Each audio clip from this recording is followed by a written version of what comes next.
Hello friends, तो लेकर आ गई हूँ आज आप लोगों के लिए धागे वाले करेले। कभी खाए हैं? जिसने खाए हैं प्लीज़ मुझे कमेंट ज़रूर करना।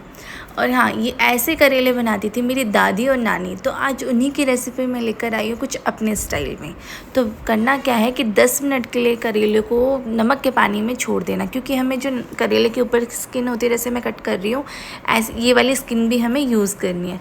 तो करना क्या है कि करेले को वॉश करने के बाद उनको छीलना है। छीलने के बाद जो करेले की स्किन निकाली थी हमने उसको बारीक बारीक काट लेंगे और करेले को अच्छे से पूरा नमक से कोट कर देंगे। उसके बाद हम धूप लगाएंगे। धूप लगाने के बाद करेले को अच्छे से वॉश करना और जो जितना पानी हो सके उतना पानी उसका निचोड़ लेना।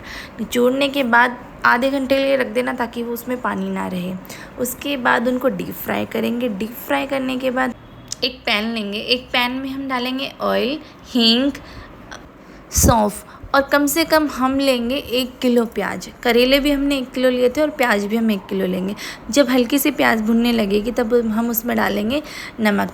नमक डालने के बाद हम उसमें डालेंगे हल्दी, लाल मिर्च, सूखा धनिया और थोड़ा सा गरम मसाला। अगर गरम मसाला नहीं डालना चाहते तो आप चना मसाला भी यूज़ कर सकते हैं, क्योंकि चना मसाला भी एक अच्छा टेस्ट देता है। तो उसको हम अच्छे से भून लेंगे। जब हमारी प्याज का सारा मॉइस्चर निकल जाएगा, उसके बाद जो हमने करेले के ऊपर की स्किन ली थी ना, जिसको सुखाया था अच्छे से बारीक कटा हुआ, उसको हम इसमें मिक्स कर देंगे। मिक्स करने के बाद 5 से 10 मिनट के लिए इसको भूनेंगे। इसको भूनने के बाद हम इसमें कच्ची आम भी यूज़ करेंगे। कच्ची आम भी कम से कम 1 आम भी यूज़ करेंगे। 1 किलो करेला है तो 1 आम भी इनफ है।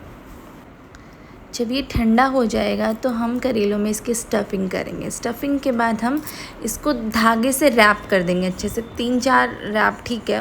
आप नोट लगाने की भी नीड नहीं है, ज़रूरी नहीं है कि आप नोट लगाएं उस पर। आप रैप करके उसको वहीं पर ही तोड़ देना।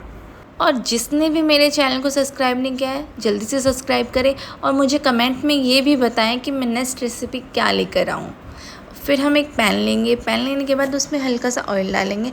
ऑयल डालने के बाद जो करेले को हमने भर के रखा था धागे वाले, उनको हम एक पैन में डाल देंगे। कम से कम 10 मिनट के लिए इसको भाप लगाएंगे। भाप लगाने के बाद हमने जो करेले का मसाला बच गया था वो भी इसमें डाल देंगे। 2 मिनट के लिए इसे ढककर भून देंगे।